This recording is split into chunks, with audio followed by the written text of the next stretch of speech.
former All Blacks fly half, Stephen Donald, has lit a firestorm of debate after suggesting that the Springboks may have manipulated the HIA laws to get key players like Handré Pollard and Siya Kolisi back on the field during their bruising clash at Eden Park. The game was already on a knife's edge when suspicions began to surface.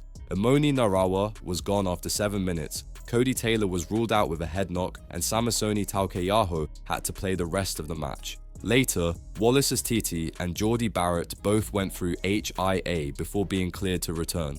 But it was what happened with South Africa that has sparked the biggest controversy. Pollard, who had been subbed off just shy of the hour mark, mysteriously returned to the field in the final minutes, just as the Boks desperately needed points. Even Siya Kolisi reappeared, despite being dragged earlier in the half. On the aftermatch with Kirst and Beeve, host Kirsty Stanway Fawn didn't hold back. What about all the HIA?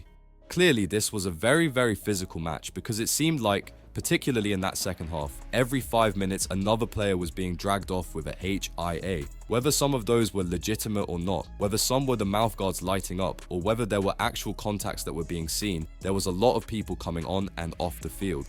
Donald fired back with his own sharp observation. There certainly was. If we talk about the second half in particular, it was interesting. It was like a train station. They were coming and going. It was interesting who was coming and going. Stanway Fawn drilled into the Pollard return specifically.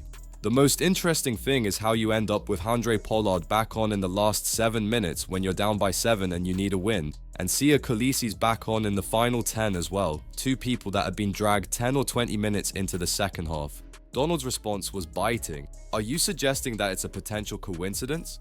The insinuations grew louder when Stanway Fawn referenced Rassie Erasmus's history of pushing the limits. Come on, you remember the World Cup.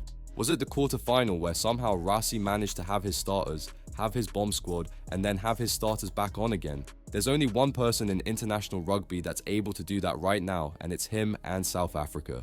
Donald twisted the knife with a sarcastic jab. Look, far be it for us to question how the greatest goal kicker under pressure can somehow get back on the field when you need a goal kick, but who knows? The suspicion is clear. Were the Boks simply unlucky with repeated HIA, or did Erasmus and his staff once again find a way to bend rugby's laws to their advantage? What do you think? Were the Springboks gaming the system to get Pollard and Kolisi back on the pitch, or was it just a string of coincidences? Drop your opinion in the comments and subscribe for every explosive update.